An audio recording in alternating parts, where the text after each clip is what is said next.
All right, guys, we got an Acura MDX. This is a 2009 model. We're gonna replace cabinet filter, and what we're gonna do is we're gonna go inside the glove box. Make sure you remove everything from the glove box. So this little guy, you're gonna push down on it just like that, and it will pop up. And remove that. Take this guy off, and then you're gonna push on this, and your glove box is gonna fall down. And what you want to do is let's prepare our cabinet filter. Let's pull it out first. So you're going to push on this tab and that tab, and let's remove this cabinet filter. So airflow is going down, so it's always direction that air comes in and goes out.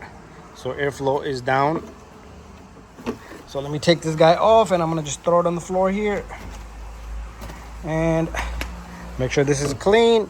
Here's a new cabinet filter right here. So this is what we're looking at. And to take this guy out, part number, you guys can see there. If there's any other numbers, I'll show you. There you go.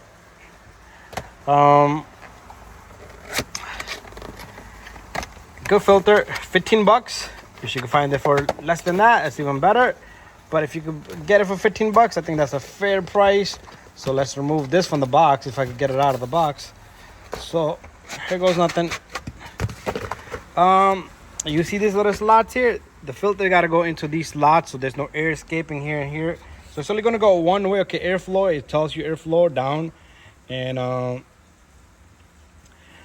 it doesn't say airflow, so it could be okay. So we are gonna have to put it that way. Air doesn't say airflow, but anyways, this is only gonna go one way. So if you put these edges in, they won't slip into those little slots I just showed you. So this got to be only one way. So here goes nothing. There you go. Filters in. You take this little guy, and sometimes there's stuff falling inside, so you want to check that also. Just take a look at your blower motor inside. If there's any dirt and debris, remove it, clean it. Other than that, this thing just sticks right in and it clicks right in, and glove box goes right in. This guy goes right on. We're gonna take this little guy and we're gonna put this little guy on, put all the stuff back in, and make sure you check the glove box. So it should come down smooth if this is working good. You see this one's kind of bad from the inside, so he needs a new plunger here. Anyways, thank you for watching my video. Bye bye.